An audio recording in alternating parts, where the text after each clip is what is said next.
Um, I'm supported by the two authors of the report, Karen Kirk from the Plan Implementation team and Denise Whelan from my team, the Building Consents team. We've got a couple of slides, we've cut it down a bit. So in terms of this proposal, so again, it's around small self-contained detached houses up to 60 square metres and allowing them to be built on a property with an existing home. As a secondary dwelling without the need for a building consent or resource consent. So those are elements in most of the options. Next slide, please. Yep, and I think the next one, yes, that one, emerging themes. So I guess some of the challenges around taking this step and moving away from the building consent and resource consent process. The building consent process, which of course requires the submission of some plans which have been approved to ensure they comply with the building code, and then monitoring through an inspection process, which may be involve more inspections if we're dealing with higher risk or less inspections, issue of a code compliance certificate can confirm that the building works have been completed in accordance with those plans, and also the resource consent to ensure that where we actually are doing a development in a particular area, we're actually able to support it in terms of infrastructure, and it is actually in an appropriate location, and I guess any of the environmental effects are actually being picked up. First of all, in terms of building safety and performance, I think it's worth recognising that a secondary dwelling, it contains all of the sorts of issues you would normally find in a residential dwelling. So you've got a whole lot of risk areas associated with there. It's worth reflecting currently that our inspection process has a fail rate for most of our inspections around about 20%, and for cladding inspections, pre-light inspections and final inspections, it's around about 35% and sometimes in the high 30s. So there's a large number of those inspections that are failing because we're coming across work that aren't compliant with the building consent. So that's what we currently see at the moment. So we add a lot of value working through that process. Likewise, in the consenting process, regularly identifying areas that of, I suppose, non-compliance or things that might affect building performance, which get addressed through that process. So concerns that if you remove that, what are you putting in its place to ensure that, I guess, what is a particularly expensive asset that someone will be adding will actually be fit for purpose and in the right place. In terms of confidence in building quality at the moment, many participants in, I suppose, the wider building development process and investment process rely heavily on their building certification process. And also resource consents to give them confidence in terms of investing. Insurers rely heavily on that, as do people who are looking to purchase homes. So I guess that's just one thing that we're identifying. We need to make sure that whatever we do, we're actually going to address those types of issues. In terms of environmental effects, many of the processes and checks and balances that we go through in our resource consent process and our building consent process ensure that we're doing our development in the right place. We're actually covering off, I guess, the implications of increased impermeable surfaces and what might happen in terms of floodplains and flooding downstream. What might happen in that type of situation, ensuring that we're actually, we've got appropriate foundations for the types of development we're going to engage in. In terms of infrastructure planning, obviously we rely really heavily on being able to understand what is actually existing in a particular area, and at the moment we've got the confidence through the existing resource consent and building consent process that we have a very good understanding of exactly what we've got there. We've got a lot of information on property files which supports that understanding and allows us to have a fair bit of confidence in terms of how we go about planning for the future of our city and areas that we're going to have more intensified development and less intensified development. In terms of our infrastructure funding, obviously understanding and being able to ensure that we actually are collecting our rate appropriately and also ensuring that we're actually collecting development contributions is critically important to ensure that the infrastructure that we're going to deliver for future development and enabling, I suppose, the maintenance of current development is actually fit for purpose. And I guess there's, at the moment, a lot of that collection process works relatively effectively, and it's tied into the mechanisms of a resource consent and a building consent. So once we step away from that, we need to make sure we've got something in its place. In the proposal, they talk a little bit about some of the other things that we could put in its place, but I guess one of the things we do know is that as soon as you start putting another mechanism in place, it would be foolish to think that that is free. That's going to involve resource, it's going to involve a process, and it's going to involve cost. Will it result in more cost than the current building consent or resource consent regime? I guess is a question to ask. In terms of rating of property information, one of the things that we enable through the resource consent and the building consent process is ensure that on our property file we have a whole range of information that's available for the public. It's made available through people requesting our property files or through our LIMS. It provides a whole lot of information about what's actually on a property and also information about the building code, which is really important because if subsequently someone wanted to do a development that affected, for example, one of these granny flats and we didn't have information and confidence in terms of its whether or not it complied with the building code. As soon as we start attaching something onto it, obviously ratepayer liability cuts in. We'd want to make sure we understood what we were doing because it will have effect, I guess, the efficacy of what that those building works are likely to be. There's potentially additional cost associated with that. So there's some real interesting complexities here. We do recognise that in terms of the stated objectives proposal, I think we absolutely agree that we want to enable a more affordable housing. We want to enable smaller housing options for people and make it more available. But I guess it's really important just to understand how we go about doing that. One of the things I would also mention just briefly is that in Auckland we've got a number of processes in place which I guess might be slightly different to other areas. We've got a streamlined consenting process to fast track these types of consents, so they go through considerably faster than normal consents. We're allowing in many areas secondary dwellings up to 65 square metres in many areas that fit in with, I guess, Auckland's growth profile and the infrastructure's ability to cope with it. Good, thank you. So I hope everyone's read the details. It's pretty clear, I would have thought. If there are any quick questions, I know Councillor Fletcher has one. Ian, maybe I've missed this, but what is anticipated in terms of the UAGC?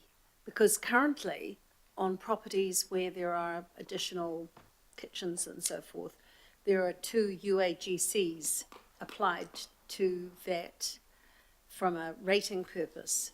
Has there been discussion about, I mean, we're at the early stages, I know, but what's your understanding on that? Yes, they don't really go into that much detail. What they have flagged is when people apply for resource consent or building consent, they're also notifying council, and then council then know that the building exists and we can then charge rates. If they're not applying for resource consent or building consent, there isn't a notification mechanism, so they would have to create one for us to be able to charge rates as well as development contributions. We're very short of time today, Chair, but I would like this matter to come back at some point because what the government is trying to do is to allow more affordable housing, meeting a need, but I would hate to think that the council could thwart that in terms of what we might then do when it's triggered with a additional dwelling. So I'm not suggesting we do it today, but it's something that I think needs consideration going forward. Absolutely, Councillor, and that did come up in the water care discussion the other day too, because we would lose the water care infrastructure charge as well.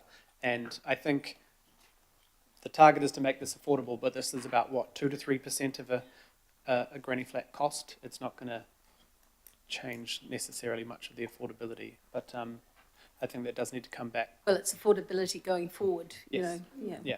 I mean, for the individual, but on us as a city, it will. Mayor Brown, you've got some questions? Okay, I've got a particular interest in this. I've had several $100,000 worth of lessons about this, having put one up for my wife, been involved in the construction one for my wife's mother, and she was the granny flat, and another one where I turned out to be the half of the granny. They're not always granny flats. They can be for various members of a thing. And when they're put in, and this is a classic case where something which is done for the best of intentions by the government could end up being very, very difficult for everybody, ourselves, the people involved, and even the government. And in fact, in some ways, at the end of this, I'm hoping to be allowed to join the other people in being one of the ones to approve the feedback, because I know a lot about this. A lot of it comes back to the, and it's an area in which everybody cheats at the moment, for various reasons. The definition of a house or a dwelling in our one is actually the definition of a kitchen. You don't need a toilet or a bedroom, but it is all about a kitchen. And so people build a granny flat and you're not supposed to have a kitchen there, which is bizarre because, in fact, when 3 generations in one house, as the older person in the last one, but not in, I was the middle one in the middle one, but as the oldest generation in this one here, I don't want to eat with my grandchildren. They eat different food at different times. And so we want to have a separate place to eat and prepare without it becoming a separate house. So that there's something needs to be thought through about that there. And our definitions are wrong. It doesn't necessarily produce growth. There's quite often these are built with no more people than living in there before. In fact, we went to the trouble of putting another story on a house in another part of Ponsonby, 2 houses back, just to get ourselves away from the grandchildren. There was no more people. We don't doing any more poos or anything like that into the system. Sometimes there is a growth capacity. So what happens here is that the council does need to know what the result of this. What worries me as a council person is that we end up not knowing what's out there. Now, the next thing is quite a lot of these, I think that the government have got in mind that every one of these is a separate building on a piece of land. In most cases, it's the basement or maybe another story. Does that then require a fire rating between the grandchildren and granny? If it does, it seems odd because when we're all living together on the one thing, it didn't. But as soon as you go upstairs, we have to be fire rated from the little buggers. Does that make sense? And has anyone thought about that? And so I want us to raise a whole lot of these questions when you go back to the thing, to think the government, it's not as simple as what you think. Because we have ministers with great intentions that are hopelessly simplistic in relationship to the complexities which are involved. So fire separations and entrance to the building. You're only allowed, you get into trouble if you have 2 doors in. So if granny goes in a separate door from the kids, it's a different cost and a different solution. So what happens is you have 1 door and you go inside a little vestibule the size of a WC from which there are 2 doors. So I know how to get round the rules as well. And there will yet be a time when any person in Wellington thinks of a rule that I can't get round. So I want to make sure we don't get ourselves tangled up in this stuff. And so I'm sympathetic to what they're trying to do, but I'm well aware of the risks to council. And I want to make sure that you benefit from the hundreds of thousands of dollars worth of experience I've got in this field, which I didn't enjoy. And also, I must have been part of the 2%, because you had 98% of the people have fast approval pathways for this. Well, I clearly missed those. The pathway talk didn't have any of that stuff. So I think we don't want to miss out on growth charges and DCs where they're due, but we don't want to inflict that on places where they're just trying to eat separately from the grandchildren. So those are the points I'll make. So are you happy to accept those? And Yes. Fair is that? And are you happy to Yeah. allow me to have an input? Mayor, I don't think there's any, oh, there is, sorry. There is another question, but yeah, largely, I think I'll move in, if you'd like to second, Mayor. I saw a lot of nodding, but I think we're in a general direction, in the general direction of what you were speaking of, is celebrating the good, but also pointing out all the issues we face. But we'll put you on the group in the resolution. Thank you. Then all those questions and conversations can happen while we're preparing the submission, if that's all right. Councillor Darby, you have a question? Oh, sorry, I just have to do a quick extension of time. Yes, no. No. All those in favour? Who did it? Who moved in second? Oh, I moved and seconded. Yeah. Councillor Foley has seconded. All those in favour? I think it was a yes. Let's just go. I heard it. I felt the vibes. Right. Councillor Darby. Thanks, Ian and team. Good work here. Yeah, the government's intent looks good, but there's a whole host of issues here. There's not one or two or three. There's a host of issues here for us. But one interesting one that you point out in paragraph 69, you actually indicate there that the outcomes might actually become contrary to the government's intentions in terms of creating greater density. Can you just expand on that? I'm just wanting to understand what that looks like or could look like in 69. Can you expand on that paragraph, please? Yes, I can, Councillor. So I guess the risk is that people start putting a secondary dwelling on the back of their property rather than actually potentially waiting a little bit longer where they can engage in more dense infrastructure. Or potentially don't end up moving from that particular property and putting an additional secondary dwelling on, and then I guess it makes it harder to actually realise a greater level of intensity for that particular area. So a lot of that sort of thinking has been built into our unitary plan, but this would potentially create some challenges in that space. So that was basically the thinking there. Okay, I understand this. Thank you. Thank you, Councillor. No, it's a good point that was brought up in the pre-agenda, and it is much how we prevent single housing on THAB and things like that. That could have a contrary approach because it's easier to do the low growth thing. Right, there are no other questions. Oh, sorry, Member Wilcox. I just want to ask, was there any discussion regarding the well-being of people that may be living in these places? The reason I'm saying that is because, you know, Māori and people from the islands, when I come up on the train from Papakura, you look in every backyard, they've already done this. They're already living in the shed or the caravan or a hut or something. So, you know, and the well-being is not good. What concerns me in a city like Auckland is that we're kind of we could be trashing our city and actually lowering the way that people live. And it's a short-term, my concern is that something like this could be a short-term solution, but how many teenagers want to bring their friends back to a granny flat to live in or to play in? Or, you know, all of that kind of thing. So they're wandering around on the thing. There's a whole lot of well-being issues here and social issues that aren't being addressed. I understand that part. The other part of the question is that you're saying about Māori. It relieves one of the regulations regarding Māori building on their own land. The biggest thing that prevents Māori from building on whenua Māori is the Maori Land Court, which is 4 years behind. It has nothing to do with regulations or anything else. I have property in the Far North District Council that I'm still waiting for over 5 years now. So, you know, I don't think we can say that it's people can't do. So what we do is we just chuck a caravan up there. But I want to understand the social issues and the unintended consequences further down the track when granny or grandparents move out and then the whānau move in.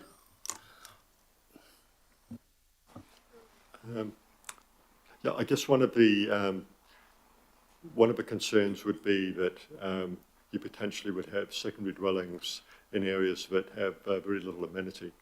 and that had very little sort of, I suppose, infrastructure even on the property to enable, I guess, people who live there or vehicles they have to get out onto the road effectively, because it's the infrastructure may not simply be there. So I think that's an issue. I think one of the other issues is that we believe that probably the majority of people who might be attracted by this type of proposal or these sorts of changes are probably people who are probably more into mortgage supplementation rather than anything else. So effectively they'll be increasing the number of people who will be renting on the land, and by a considerable number potentially. So, you know, there are some welfare challenges that I guess need to be considered here as well. Good, Mayor Wilcox, and we'll make sure that those are considered during the submission, and hopefully whoever the Hokura member is will be able to take those up as well in that process. Last question, we'll try and move on, Councillor Sayers. Thanks. I'm just wondering if there could be an upside on this, just listening to the questions in terms of if people have created those second dwellings or granny flats unpermitted, they haven't got it, to date, does it create, does this potentially create an opportunity for an amnesty type situation where we can say, I now have this situation, our records actually get updated, where we don't know about those situations at the moment? It's my understanding that it's not going to be retrospective, so therefore it would mean that it is only for those granny flats that are built after the legislation would come into effect. There's also some quite strict criteria that they're looking for, so that it is potentially constructed by a licensed building practitioner, that it does have the associated information, and that it does meet acceptable solution standards. So that would require somebody to then have to go through those existing properties and identify and validate that information as well. So at this stage we don't see it to be likely, but it wasn't part of the current proposal, but it's not to say that it wouldn't be moving forward or at least discussed at select committee about retrospectivity. Yeah, thank you for that. Chair, I'm just wondering, but potentially there could be an advantage here if it goes through, if there was an amnesty type situation, because you don't need a building consent, you don't need a resource consent, maybe we can collect information, people will come forward with that information where they haven't in the past, just food for thought. Thanks, Councillor Sayers. We'll consider that, but I think the issue is going to be probably hard enough to get people telling us they're doing that under the new system, so I doubt they're going to tell us retrospectively, because the kind of point of this is to have no oversight of council. So that, yeah. But, okay, right, we'll get the officers to move from the table. I don't foresee there is much debate on this unless anyone would like to say anything. Oh, sorry, I moved and the Mayor seconded. Yes. Yes. All those in favour? Aye. Any opposed? No? Perfect. Right, now we're moving on to item 14. 14 and 15 are the very, very simple operative plans, so that staff are online. So Vanessa is online. Kia ora. Good afternoon, everybody. Kia ora. I think we're going to take it as read. Is that okay, Vanessa? That's absolutely fine, yes. Right, this is an operative, making a plan change operative. We've been through this process. Councillor Baker would like to move, Councillor Darby like to second. All those in favour? Aye. Any opposed? No. Thank you. Thanks, Vanessa. Thank you. Thank you. I did tell them not to come in, just to be nice. But Katrina, kia ora. I think the same. Kia ora. I think we're keen to just move through this, if that's okay. That is totally fine with me. You have a little map there to orientate yourself. Thank you very much. Councillor Baker would like to move, and Councillor Foley is seconded. Are there any questions? Nope. Thank you, everyone. Any debate? Kia ora, thank you. All those in favour? Thank you. Status update on actions, decisions. Deputy Mayor, would you like to move? Yes. I'll second. All those in favour? And our summary of planning and environment. Memos and workshops and briefings. Deputy Mayor move. Councillor Sayers second. Are there any questions on that? All those in favour? Any opposed? Right, we'll have a couple minutes to break while we move to confidential. All right, sorry, I'll move to go into confidential for this short item, second by the Deputy Mayor. All those in favour? Any opposed? No. Right, and we'll just have a 2-minute stretch while we... Members will have to leave online. Members online will have to leave and come in on the confidential link. Thank you.